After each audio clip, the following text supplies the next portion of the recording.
Hello my dear friends and students, स्वागत है आप सभी का विद्यासागर गुरुजी यूट्यूब चैनल पर। आज हाजिर हैं एक और नए प्रैक्टिस सेट के साथ आपके सामने। तो शुरू करते हैं आज के प्रैक्टिस सेट की सिलसिला। पहला सवाल आपके सामने है, कह रहा है कि नीचे एक पासे की दो स्थितियों में दिखाया गया है। ये दो स्थितियां आपको दिखाई दे रही है। इसमें पूछ रहा है कि जब दिल का सर्कल ऊपर हो तो आपको बताना है कि नीचे क्या आएगा इसका। तो हमने क्या बताया था, अभी हाल फिलहाल में मैं आपको पिछले वीडियो में पासा का पढ़ाया हूँ, डाइस कैसे आपको खोजना है, सॉल्व करना है। अगर आपने उस वीडियो को पूरा नहीं देखा है तो आई बटन पे क्लिक करके उस वीडियो को देख लें। देखिए क्या बताया था मैंने, कि ये बताया हूँ कि सबसे पहले इसमें कॉमन ढूंढेंगे। तो कॉमन हम ढूंढेंगे तो हमको मिलेगा एक स्टार। स्टार इसके बाएं तरफ है और इसके बाएं तरफ भी आपको स्टार है। तो सेम पोजीशन पे है सेम पोजीशन पे जब मिलता है तो क्या कंडीशन होता है, ये एक दूसरे के विपरीत मिल जाते हैं। अर्थात ये जो ऊपर वाला है इसके विपरीत हो जाएगा और जो सामने वाला है इसके विपरीत हो जाएगा। तो दिल के विपरीत क्या आ जाएगा, ये खाली वाला वर्ग। तो आपका ऑप्शन डी सही हो जाएगा। अगला सवाल है कि A Z B Y D Y E B. तो आपको क्या दिखाई दे रहा है, हमने आपको पढ़ाया था कि इन्वर्स अल्फ़ाबेट क्या है। तो ए का इन्वर्स होता है जेड और बी का होता है वाई। उसी तरह से डी का डब्ल्यू और ई का भी होता है। तो आपको एच एस आई आर में बताना है कि क्या है। तो यहाँ देख लीजिए, शुरू वाला पहले देख लीजिए, इसमें क्या किया है, ए से डी में क्या किया है, ए आता है 1 पे और डी आता है 4 पे। तो इसमें 3 जोड़ दिया है। तो अब इसमें उसी तरह से इसमें आपको जोड़ देना है। तो एच आता है 8 पे, तो हमारा यहाँ +3 करेंगे तो क्या आ जाएगा 11। 11 पे क्या आता है के। तो ये तो के हो गया। अब के का इन्वर्स क्या होता है, तो के इन्वर्स आपको हो जाएगा पी। ठीक है, पी आ गया आपका 16 पे। अब उसी तरह से आई लेना है। तो आई इसका तीसरा स्थान पे देख लेंगे तो बी आता है 2 पे और ये आता है 5 पे। इसमें भी 3 जोड़ा है। तो आई आता है 9 पे, इसमें 3 जोड़ लेंगे तो कितना आ जाएगा 12। तो यहाँ 12 क्या होता है एल, और एल का इन्वर्स क्या होता है ओ। तो आपका हो जाएगा के पी एल ओ। ठीक है, आपको ABCD का मैं स्थान बता चुका हूं। अगर आपने नहीं देखा है तो रीजनिंग के प्लेलिस्ट में चल जाइए, उसका डिस्क्रिप्शन में लिंक दिया हुआ है, आप उसे देख सकते हैं। बढ़ते हैं अगले सवाल की ओर। अगला सवाल आपको जीके की ओर से है कि कौन से शासकों ने एलोरा मंदिरों का निर्माण कराया था, चालुक्य के, शुंग वंश के, राष्ट्रकूट के या पल्लव वंश के। तो जब आपको एलोरा का मंदिर पता होगा, किसने बनवाया था, राष्ट्रकूटों ने। राष्ट्रकूट के किस शासक ने एलोरा मंदिर का निर्माण कराया था, तो कृष्ण प्रथम ने। ठीक है, बढ़ते हैं अगले सवाल की ओर। ये रीजनिंग का है, आपको बताना है कि ये जो आपका प्रश्नवाचक चिन्ह है यहाँ, या कौन सी संख्या होगी। तो इस तरह के सवालों को सॉल्व करने के लिए आप रिलेशन मिलाएंगे तो देखेंगे कि इसको क्या करने से ये अंतिम अंक मिल रहा है, या अंतिम अंक से क्या रिलेशन है इन चारों में। तो देखेंगे तो 9 तिया 27, इसका इसमें गुना हुआ है, और 27 तिया 81, इसका इसमें गुना हुआ है। उसी तरह से 11 चौका 44 और 44 चौका 176। तो कन्फर्म हो गया कि गुना हुआ है। उसी तरह से आप इसमें गुना कर लेंगे तो 13 सत्ते 91 हो गया, और 91 में 5 से गुना करेंगे तो कितना हो जाएगा 91 में आप यहाँ 5 से गुना करेंगे तो 9 5 45 और 455। ठीक है, आपका ऑप्शन सी हो गया। ठीक है, 91 में जब यहाँ 5 से गुना कीजिएगा तो कितना आ गया आपका 455। क्लियर है। चलिए बढ़ते हैं अगले सवाल की ओर। अगला सवाल आपका कोडिंग डिकोडिंग से आ गया। सी के बदले, सेंट्रल के बदले क्या लिखा हुआ है, ABCDEFGH, और प्लेनेटेरियम के बदले लिखा हुआ है ये जो यहाँ पर दिखाई दे रहा है। तो LANTERN के बारे में पूछ रहा है कि क्या होगा। तो एल के लिए LAN यहाँ 3 सहज दिखाई दे रहा है। तो यहाँ भी 3 देख लीजिए, 3 के बदले में क्या हुआ है, तो यहाँ 3 मिलाइएगा तो आपका है GFC। तो GFC तो सब में है GFC। अब आगे बढ़िएगा तो D भी मिल जा रहा है, तो D छोड़ दीजिए, T तक तो क्लियर हो गया। अब आप मिलाएंगे ERN के लिए क्या यूज हो रहा है। तो E के लिए यहाँ 4वां स्थान पे, 5वां स्थान पे है। तो 5वां स्थान पे E मिलाएंगे तो इसमें आ जाएगा 1 2 3 4 5, क्या आएगा B आएगा। तो इसमें B अब किस किस में बचा है, B में और D में। इसमें तो है नहीं, तो अब आपका ये दोनों तो ख़त्म हो गया, अब आपको सी और डी में ढूंढ लेना है। तो अंतिम में अब आज ये डायरेक्ट आपको समय बचाना है परीक्षा में, तो जब आपको क्लियर हो गया तो अब लास्ट में डिफरेंस मिल रहा है तो एकदम अब लास्ट वाला ढूंढ लीजिए।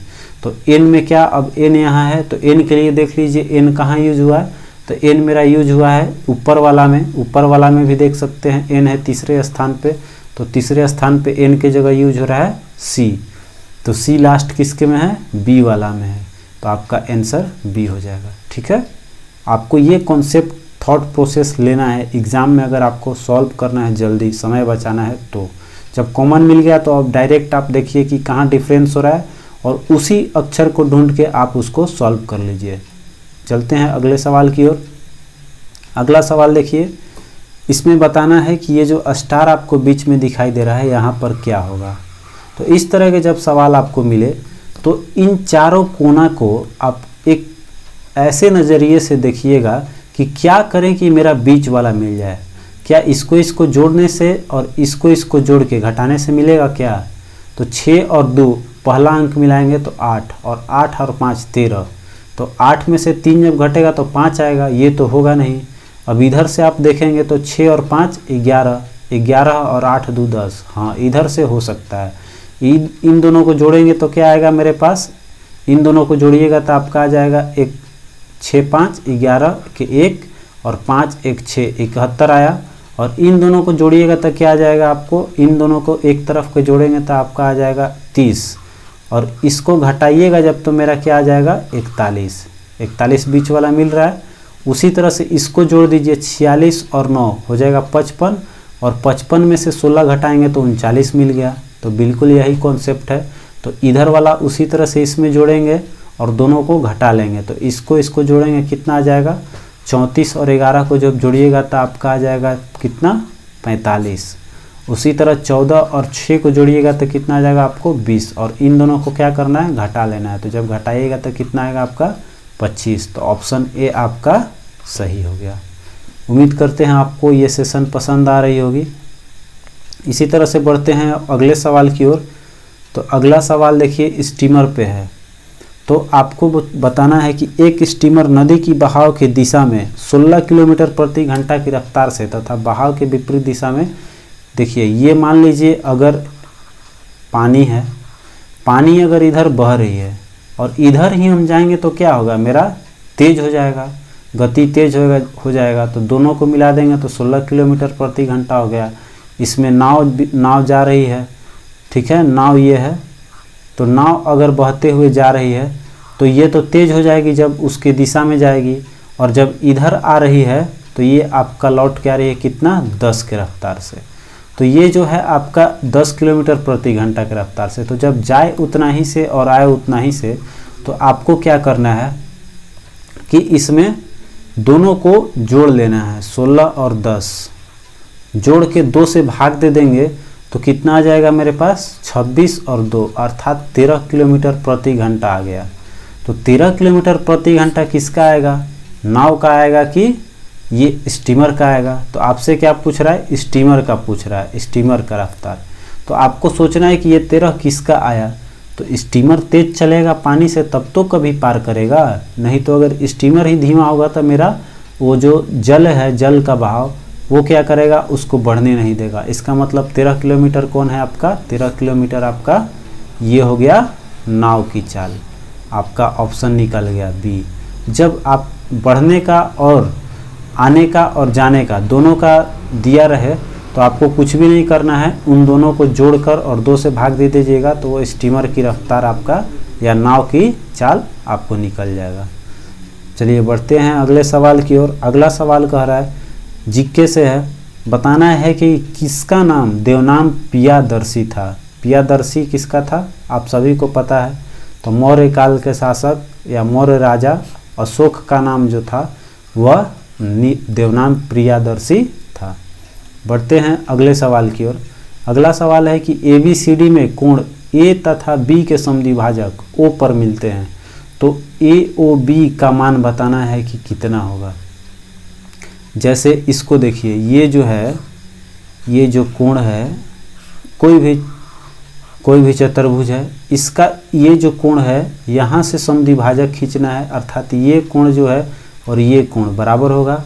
उसी तरह से इसका जो कोण है, ये वाला कोण, ये कोण जो है इस कोण के बराबर होगा। ये कहाँ आके मिल रहा है, ओ पे मिलता है, तो ए का समद्विभाजक और बी का समद्विभाजक आके ओ पे मिलता है, तो इस कोण का मान बताना है कि क्या होगा। तो देखिए इसको हम निकालने के लिए क्या करते हैं, एक डॉट लाइन खींच लिए और इसका जो बाह्य कोण बनता है उसको थीटा नाम देते हैं। तो जो थीटा होता है वो क्या होगा, ये सम्मुख कोण के बराबर होगा, अर्थात a/2 प्लस b/2 के बराबर होगा। समझ में आया क्या कह रहे हैं? ये जो है आपका, ये जो थीटा बनता है ये सम्मुख कोण के बराबर बनता है, a/2 और b/2 के बराबर हो जाएगा। तो जो a/2 और b/2 है इसको हम लोग क्या लिख सकते हैं कि थीटा इक्वल टू क्या लिख सकते हैं, 180 माइनस क्या हो जाएगा आपका, 180 माइनस कोण AOB, ये वाला जो है अगर घटा देंगे तो मेरा ये वाला कोण निकल जाएगा क्योंकि एक सम रेखा है। तो 180 माइनस कोण AOB इक्वल टू क्या हो जाएगा आपका, कोण AOB इक्वल टू हो जाएगा a/2 और प्लस b/2। ठीक है। अब देखिए आपसे क्या पूछ रहा है कि O पर मिलते हैं तो कोण AOB का मान निकालना है। अब इसका वैल्यू आपसे खाली पूछा है, तो इसका वैल्यू जब पूछ रहा है तो आप क्या कीजिएगा, AOB को उधर ही रख लीजिए, AOB चल जाएगा प्लस में, तो ये बच जाएगा 180 माइनस, इसको अगर कॉमन लेंगे तो ये हो जाएगा A प्लस b/2, ये 2 हो जाएगा यहाँ पर। अब ये प्लस b/2 आ गया। अब देखिए कोण AOB इक्वल टू क्या आ जाएगा, कोण AOB इक्वल टू में आपका 180 माइनस कोण A प्लस b/2 आया। आपका ऑप्शन में कौन सा है, A प्लस b/2 दे रहा है, तो A प्लस b/2 इसमें आपका एक मिसटाइप किया हुआ है, 180 माइनस थीटा होना चाहिए, 180 माइनस थीटा होगा तब जाकर यह कोण AOB का वैल्यू देगा। ठीक है। तो AOB ये जो चतुर्भुज है ABCD, इसमें आपका वैल्यू हो जाएगा A प्लस b/2। ठीक है, ऑप्शन डी आपका सही हो जाएगा। बढ़ते हैं अगले सवाल की ओर। अगला सवाल है कि समकोण समद्विबाहु त्रिभुज की भुजा, अर्थात दो भुजा बराबर है। जब इसमें कह रहा है कि दो भुजा बराबर है, ये भी भुजा 8 है और ये भी भुजा 8 है, और आपसे ये पूछ रहा है भुजा का कर्ण। तो आपको पता होना चाहिए कि जब दो भुजा बराबर होती है तो कर्ण क्या होता है, इसका कर्ण होता है भुजा √2, 8√2। डायरेक्ट आंसर मारिए ऑप्शन बी। अगला सवाल देखिए। अगला सवाल कर रहा है कि रोजी ने एक किताब 10% छूट लेकर खरीदा और उसे 891 रुपये में बेच दिया। यदि उसे 10% का लाभ हुआ है तो उस किताब का अंकित मूल्य ज्ञात करें। अर्थात उसको 10% का लाभ हुआ, तो 10% का लाभ मतलब कि 110 इक्वल टू कितना है, 110 इक्वल टू है 891। 110% इक्वल टू जब 891 है तो यहाँ से हम निकालेंगे 100% का। तो 100% का जब निकालेंगे तो 891 बाई 110 गुना 100 हो जाएगा। तो 1 0 से 1 0 कट जाएगा, आपका ये कटेगा 11 8 88 और 1, अर्थात ये एक 810 रुपया में किताब की क्या की थी, ये 810 रुपया में किताब खरीदी थी। तो 810 रुपया में ये किताब खरीदी थी तब जब इसको 10% का छूट मिला था तब। तो 10% का छूट जब खरीदी थी, इसका मतलब कि ये किताब का वैल्यू कितना परसेंट देकर लाई है, 90% देकर लाई है। तो हमसे पूछ रहा है उस पर अंकित मूल्य, अर्थात 100% का वैल्यू पूछ रहा है। तो 881 810 का ये कितने के वैल्यू की थी, तो 90 का था, और हमसे अब कितना पूछ रहा है, 100% का वैल्यू पूछना है, निकालना है। तो 9 9 का 81, तो आपका हो जाएगा 9 से ये कितना आ जाएगा, 900। 9 में 100 से गुना करेंगे तो आ जाएगा आपका आंसर 900। 900 आंसर हो गया आपका ठीक है, समझ में आया क्या किए। पहले कर रहे हैं 10% लाभ में बेची है, लाभ हुआ है उसको, तो 10% लाभ हुआ माने 110 रुपया में वो बेची है, तो 110% का वैल्यू आपको दे रहा है 891 रुपया, मतलब 100% का वैल्यू आया 810 रुपया। इसका मतलब कि वो हो गया आपका कि 810 रुपया में किताब को क्या की थी, खरीदी थी। तो 810 रुपया का किताब तब मिला था उसे जब वह 10% का डिस्काउंट ली थी तब, अर्थात वो 90% देकर लाई थी। तो 90% किताब का दाम था 810 रुपया, तो हमें निकालना था 100% का, तो 100% पे निकाल लेंगे तो मेरा आ गया 900, अर्थात वो 900 उस किताब का अंकित मूल्य था। चलिए बढ़ते हैं अगले सवाल की ओर। अगला कह रहा है कि भारत निम्नलिखित में से किस गोलार्ध में स्थित है, उत्तरी पूर्व, दक्षिणी पूर्व, उत्तर और पश्चिम, उत्तर और दक्षिण।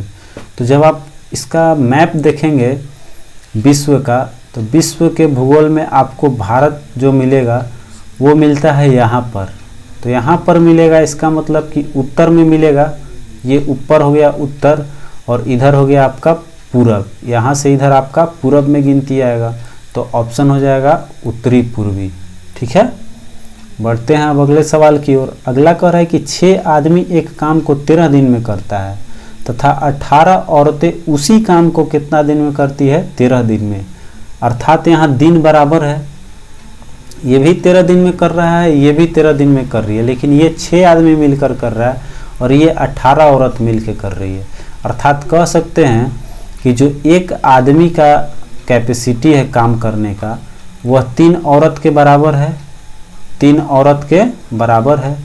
तो 3 गो औरत काम करेगी जितना, उतना एक आदमी कर ले रहा है। तो आपसे पूछ रहा है कि 9 आदमी और 12 औरत कितना दिन में काम करेगी, तो 9 आदमी और 12 औरत, अर्थात हम क्या करेंगे कि इसमें किसी एक को कन्वर्ट कर लेंगे। तो किसी एक को कन्वर्ट करते हैं, या तो औरत में या तो आदमी में, तो आदमी को ही हम कर लेते हैं क्योंकि आदमी को इसमें रखने में आसानी होगा। एक आदमी का वैल्यू है कितना, 3, तो 9 आदमी का वैल्यू हो जाएगा मेरे पास 9 तिया 27, अब प्लस में 12 गो औरत और साथ में काम करेगी, तो 27 प्लस 12 का वैल्यू कितना है आपका 7 2 9 और 1, माने 39 औरत का हमें निकालना है कि कितना दिन में काम खत्म कर लेगी। तो जब 18 गो औरत है तो कितना दिन में ख़त्म काम कर रही है, 39 दिन, 13 दिन में। तो जब 39 गो हो जाएगी तो कितना दिन में, तो भाग दे देंगे, तो 13 तिया 39 और 3 छके 18, कितना दिन में काम खत्म हो जाएगा मेरा, 6 दिन में। ऑप्शन ए आपका सही हो गया। समझ में आया क्या किए, 6 आदमी भी कर रहे हैं 13 दिन में, 18 औरत भी कर रही है 13 दिन में। तो एक आदमी को हम कह सकते हैं कि ये जो एक आदमी है ये कितने औरत के बराबर काम कर रहा है, 3 औरत के बराबर।